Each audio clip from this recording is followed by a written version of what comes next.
वालेकुम। मैं हूँ सर ज़फ़र आलम और एमडी कैट और ई कैट जो कि अभी रिसेंटली टेस्ट होने वाले हैं, इसमें हम लोग फ़िज़िक्स में बुक 1 से रिलेटेड तमाम चैप्टर्स के टॉपिक और इम्पॉर्टेंट एमसीक्यूज़ जो कि आ सकते हैं उसकी प्रैक्टिस हम लोग कर रहे थे। चैप्टर नंबर 6 मैंने प्रीवियस लेक्चर में कंप्लीट कर दिया है। अब मैं नए चैप्टर को स्टार्ट कर रहा हूँ, चैप्टर नंबर 7। चैप्टर नंबर 7 क्या है? Work, power and energy. इससे रिलेटेड हम लोग कुछ इम्पॉर्टेंट टॉपिक्स पहले डिस्कस करते हैं, फिर इंशाल्लाह इससे रिलेटेड जितने भी एमसीक्यूज़ पास्ट पेपर में तकरीबन 30 to 40 ईयर्स बैकवर्ड मौजूद होंगे, उन तमाम को इंशाल्लाह मैं आप लोगों को ग्रेजुअली सॉल्व करवा कर समझाऊँगा। ठीक है, ओके। तो इस चैप्टर में देखिए सबसे पहली हेडिंग क्या है? वर्क। आपने सबसे पहले ये देखना है कि वर्क क्या होता है, जिसे हम लोग काम कहते हैं। तो इसकी डेफिनेशन लिखा हुआ है बहुत ही शॉर्टकट अंदाज में। The dot product of force and displacement is called work. The dot product of force and displacement is called work. Force को आप एफ से डिनोट करते हैं, डिस्प्लेसमेंट को आप एस भी कह सकते हैं, डी भी कह सकते हैं, डेल्टा एक्स भी कह सकते हैं, या फिर डेल्टा आर भी कह सकते हैं। कोई सा भी सिंबल आप इस्तेमाल कर सकते हैं।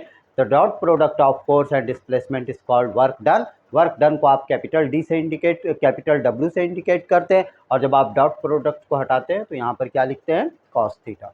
तो इस तरह वर्क डन के दो फार्मूले होते हैं, एक होता है W equal to F S और दूसरा क्या होता है? W equal to F S cos theta, या फिर आप ये भी कह सकते हैं कि F D cos theta. For example यहाँ पर मैंने एक छोटा सा डायग्राम बनाया है। फॉर एग्जाम्पल ये मास m है, इस पर आप फोर्स अप्लाई करते हैं। जिस डायरेक्शन में आप फोर्स अप्लाई कर रहे हैं, डिस्प्लेसमेंट भी उसी डायरेक्शन में हो रहा है। इसका मतलब यह है कि दोनों की डायरेक्शन सेम है। तो इस सूरत में आप थीटा क्या यूज़ करेंगे? 0 डिग्री, या आप यूँ समझ लें कि ये फार्मूला यूज़ करेंगे W equal to F S.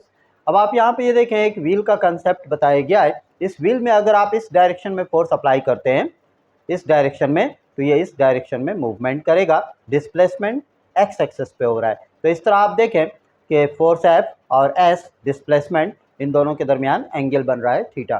तो इस सूरत में आप फार्मूला क्या इस्तेमाल करेंगे? W is equal to F S cos theta.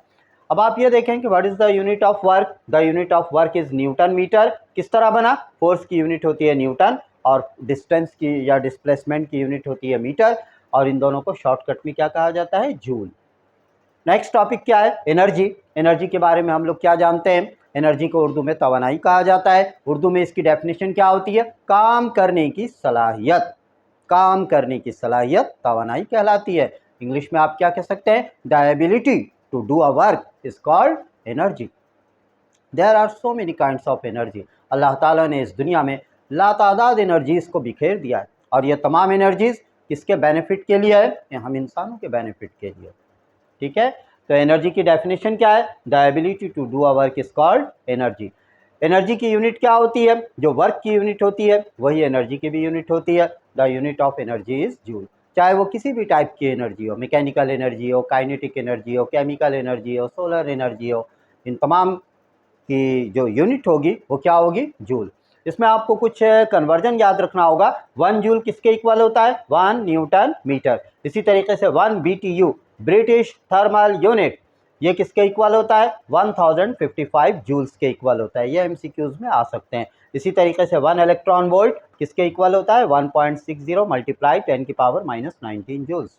जितने भी स्मॉलेस्ट पार्टिकल हैं, फॉर एग्जांपल इलेक्ट्रॉन की मिसाल आप ले लें, इलेक्ट्रॉन, प्रोटॉन, न्यूट्रॉन, पॉजिट्रॉन, तो इन तमाम की एनर्जी हम लोग किस में मालूम करते हैं? इलेक्ट्रॉन वोल्ट में मालूम करते हैं। जबकि मैकेनिकल एनर्जी, या अगर कोई मशीन वर्क कर रहा है तो उसकी एनर्जी हम लोग किस में मालूम करते हैं? जूल्स में। अगर आपको एनर्जी जूल में दे दिया जाए इलेक्ट्रॉन के बारे में, या प्रोटॉन की एनर्जी आपको जूल में मालूम हो, और आपको कहा जाए कि आप इसे इलेक्ट्रॉन वोल्ट में कन्वर्ट करें, तो आपने क्या करना है? उस वैल्यू को चार्ज ऑफ इलेक्ट्रॉन, जो कि 1.6 मल्टीप्लाई 10⁻⁻19 होता है, इससे आपने डिवाइड कर देना होगा। तो ये कन्वर्जन आप याद रखें। इसी तरीके से 1 मिलियन इलेक्ट्रॉन वोल्ट या 1 मेगा इलेक्ट्रॉन वोल्ट, ये किसके इक्वल होता है? 10⁻6 EV के इक्वल होता है। EV means electron volt. इसी तरीके से 1 बिलियन इलेक्ट्रॉन वोल्ट, जिसे आप शॉर्टकट में 1 BeV कहेंगे, ये किसके इक्वल होता है? 10⁻12 इलेक्ट्रॉन वोल्ट के इक्वल होता है। नेक्स्ट देखें काइंड्स ऑफ एनर्जी। जैसे कि मैंने अभी पहले भी बताया था कि there are so many kinds of energy in this world. Allah ताला ने इस दुनिया में बेशुमार तवानाइयों को बिखेर दिया है, और ये तमाम एनर्जीज़ हमें दिन और रात फ़ायदे पहुंचा रहे हैं। फॉर एग्जांपल यहाँ पर कुछ एनर्जीज़ का मैंने जिक्र किया है, काइनेटिक एनर्जी है, potential energy, fossil fuel energy, solar energy, nuclear energy, wind energy, geothermal energy and tidal energy. सबसे पहले हम लोग नंबर 1 की बात करते हैं, काइनेटिक एनर्जी। काइनेटिक एनर्जी क्या होता है? Energy possessed by an object due to its motion is called kinetic energy. कोई भी जिस्म अगर हालत हरकत में है तो उस वक्त उसके अंदर कौन सी एनर्जी पाई जाएगी? Kinetic energy. फॉर एग्जाम्पल अगर आप कार ड्राइव कर रहे हैं तो आपकी कार जिस वेलोसिटी से जा रही है, for example 60 kilometre per hour या 80 किलोमीटर पर आवर, तो इट मीन्स वो कार भी in the state of motion में है और आप भी उसके अंदर जो कार ड्राइव कर रहे हैं या आपके साथ जो बैठे हुए हैं कोलिक, वो भी in the state of motion में है। इसका मतलब यह है कि आप तमाम लोगों के अंदर और उस कार में कौन सी एनर्जी पाई जा रही है? Kinetic energy. इसी तरीके से जब बुलेट को फायर किया जाता है तो उसके अंदर भी कौन सी एनर्जी पाई जाती है? Kinetic energy. ओके, और काइनेटिक एनर्जी को के से रिप्रेजेंट करते हैं और इसका फार्मूला क्या होता है? Half mv²।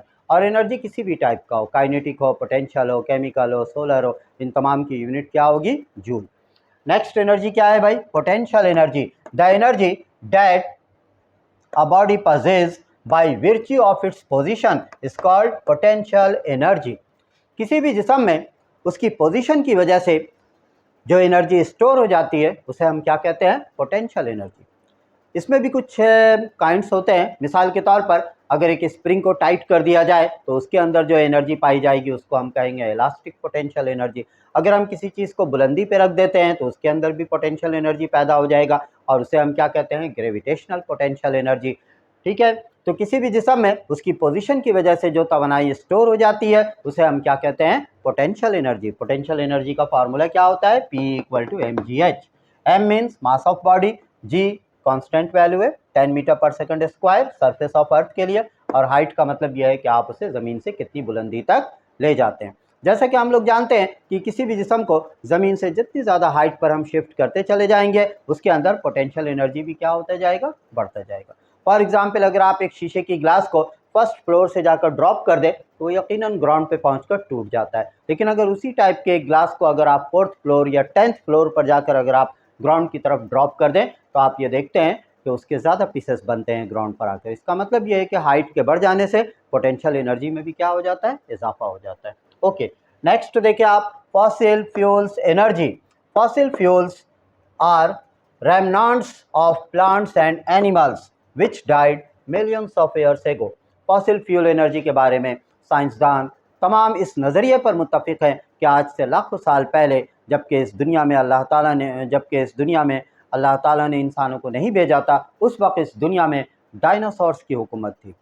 लेकिन इट मे बी उस वक्त में सूरज से कोई चीज़ आकर टकराया है ज़मीन पर और इस तरह वो जितने भी जानदार थे डायनासोर्स और उस वक्त के जितने भी प्लांट्स वगैरह थे वो सब क्या हो गए? डिस्ट्रॉय हो गए और वो ज़मीन में दफन हो गए।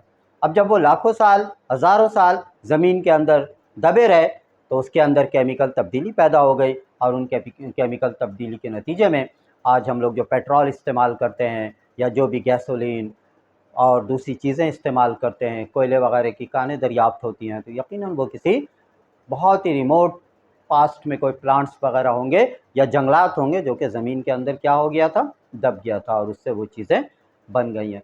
तो आप ये देखें कि आज से हज़ारों और लाखों साल पहले जो चीज़ें डिस्ट्रॉय हो गई वो भी आज हमें क्या पहुंचा रहा है? बेनिफिट पहुंचा रहा है, फ़ायदा पहुंचा रहा है। और तमाम साइंसदान इस नज़रिए पर मुत्तफिक है कि पेट्रोल है और भी दूसरे इससे जो ग्रेडियंट निकलते हैं वो सब इसी फॉसिल फ्यूल्स के नतीजे में हासिल होता है। इसी तरीके से और भी बहुत सारी एनर्जीज़ हैं। सोलर एनर्जी के बारे में हम लोग जानते हैं कि सूरज से एनर्जी रेडिएट हो रही है। The energy radiate from sun is called solar energy. सूरज से हासिल होने वाली तवानाई सोलर एनर्जी कहलाती है। न्यूक्लियर एनर्जी क्या होता है? एटम के जो न्यूक्लियस होते हैं उसके अंदर अल्लाह ताला ने बेपनाह एनर्जी रखा हुआ है, तो किसी भी एटम के न्यूक्लियस से हासिल होने वाली एनर्जी को हम लोग क्या कहते हैं? Nuclear energy. विंड एनर्जी, जैसे कि हम लोग जानते हैं कि हवा एक बहुत बड़ी ताकत रखता है। अक्सर तूफान आते रहते हैं और उससे दरख्त जड़ से उखड़ जाते हैं, इमारतें गिर जाती हैं। इसका मतलब है कि हवा के अंदर भी एक ताकत पाई जाती है और उस ताकत को हम क्या कहते हैं? विंड एनर्जी कहते हैं। और अगर देखा जाए तो कदीम ज़माने से हवा की एनर्जी को इस्तेमाल भी किया जा रहा है। फॉर एग्ज़ाम्पल अब तो मशीनें ईजाद हो गई हैं। पहले दौर में जो बहरी जहाज़ बड़े बड़े होते थे वो यकीनन हवा के ज़रिए और बादबान के ज़रिए एक जगह से दूसरी जगह समंदर में मूव करते थे विंड एनर्जी के ज़रिए। जियोथर्मल एनर्जी क्या होता है? ज़मीन के अंदर अल्लाह ताला ने एक हीट रखा हुआ है, ज़मीन की अपनी जो नेचुरल हीट है उस एनर्जी को हम क्या कहते हैं? Geothermal energy. और जैसा कि आपको मालूम होना चाहिए कि ज़मीन से 30 माइल्स गहराई में, 30 माइल्स गहराई में अगर हम चले जाएं तो ज़मीन के अंदर इतना ज़्यादा हाई टेम्परेचर है कि वहाँ पर चट्टानें और पत्थर भी जो है, स्टोन भी है, वो पिघली हुई हालत में मिलता है। और उसकी एग्जाम्पल क्या है? उसकी एग्जाम्पल यह है कि मैग्मा, आतिशफिशा पहाड़ जिसके दहाने फट जाते हैं और उससे मैग्मा या लावा बाहर निकलने लगता है, वो कहाँ से निकल रहा है? ज़मीन की गहराई में जो हाई टेम्परेचर है और उसकी वजह से वो गैस प्रोड्यूस होता है और वो वहाँ से फाड़ता हुआ पिघली हुई चट्टानें और दूसरी गर्म मटेरियल जितने भी हॉट पार्टिकल्स हैं वो सब पहाड़ों के दहाने से फटकर बाहर निकल जाता है। तो उस एनर्जी को हम लोग क्या कहते हैं? जियोथर्मल एनर्जी कह सकते हैं। टाइडल एनर्जी, टाइडल एनर्जी क्या होता है? समंदर के अंदर मौजें पाई जाती हैं, दरियाओं में रवानी पाई जाती है, आबशार गिर रहे हैं, तो इस तरह पानी के अंदर जितनी भी एनर्जी समंदर की मौजों में मौजूद है या दूसरी वेव्स में मौजूद है, इन तमाम एनर्जीज़ को हम लोग क्या कहते हैं? Tidal energy. और ये तमाम एनर्जी इंसानों को फ़ायदा पहुंचा रही है, बेनिफिट पहुंचा रही है। इस दुनिया में कुछ एनर्जीज़ ऐसी है जिसे हम बार बार इस्तेमाल कर सकते हैं। For example renewable energy sources में कौन कौन सा है? सूरज की तवानाई है, विंड एनर्जी है, इसी तरीके से टाइडल एनर्जी है या फिर जियोथर्मल एनर्जी है। इन तमाम एनर्जीज़ को हम लोग बार बार इस्तेमाल कर सकते हैं और ये एनर्जीज़ उस वक्त तक ख़त्म नहीं होंगे जब तक कि अल्लाह ताला ने इस दुनिया को कायम व दायम रखना है। उस वक्त तक इंसानों को ये तमाम एनर्जीज़ बेनिफिट देते रहेंगे। कुछ एनर्जीज़ ऐसे होते हैं जिन्हें हम नॉन रिन्यूएबल एनर्जी सोर्सेस कहते हैं और इसे हम एक बार इस्तेमाल कर सकते हैं, बार बार इस्तेमाल नहीं कर सकते हैं। ये सिर्फ वन टाइम इस्तेमाल हो सकता है और इसे हम अगेन एंड अगेन बार बार इस्तेमाल कर सकते हैं। फॉर एग्जांपल अगर आप कोल या कोयले को अगर आप जलाते हैं, फॉर एग्जांपल अगर आप बारबेक्यू लगाते हैं तो कोयले को जब आप यूज़ करते हैं तो वह अंगारे में तब्दील होता है, फिर वो जब मज़ीद मुकम्मल कंप्लीट जल जाता है तो वो राख बन जाते हैं। इसका मतलब है कि वो वन टाइम इस्तेमाल हो सकता है, उससे आप अगेन एंड अगेन बार बार इस्तेमाल नहीं कर सकते हैं। या आप ये भी कर सकते हैं कि जितनी भी चीज़ें हैं, कोल है, पेट्रोलियम है, नेचुरल गैस है, ये ज़मीन के अंदर एक लिमिट के अंदर मौजूद है। तो वो तमाम एनर्जीज़ जो कि लिमिटेड क्वांटिटी में मौजूद है और जो कि कभी ना कभी ख़त्म हो जाएगा, उन तमाम एनर्जीज़ को हम लोग क्या कह सकते हैं? Non renewable energy sources. और जो ख़त्म नहीं हो, क़यामत तक वो जारी और सारी रहे और इंसानों को बेनिफिट पहुँचाता रहे, उन तमाम एनर्जीज़ को हम लोग क्या कहेंगे? Renewable energy sources. इंशाअल्लाह नेक्स्ट लेक्चर में मैं मज़ीद इससे रिलेटेड और भी कुछ टॉपिक्स हैं वो इंशाअल्लाह मैं आप लोगों को समझाऊंगा और उसके बाद इंशाअल्लाह मैं chapter number 7 work, power and energy, इससे रिलेटेड जितने भी इम्पोर्टेंट MCQs पास्ट पेपर में या बुक में मौजूद होगा वो इंशाअल्लाह हम लोग सॉल्व करेंगे। और मेरी यही टारगेट है कि मैं आप लोगों के MD कैट के टेस्ट से कम कम 10 डेज़ पहले और ई कैट के जो सेकंड टेस्ट होने वाले हैं NED कॉलेज वगैरह के हवाले से, उससे यकीनन उससे पहले मैं फ़िज़िक्स के तमाम बुक 1 और बुक टू 20 चैप्टर्स हैं, इन तमाम को इंशाअल्लाह मैं MCQs और थ्योरी वगैरह आप लोगों को कंप्लीट करा दूं। लिहाजा आप लोगों से कहना है कि आप हमारे इस चैनल सर ज़फ़र आलम को सब्सक्राइब करें, देखें, इंशाअल्लाह आप इससे बहुत ज़्यादा फ़ायदा उठाएंगे। Thank you.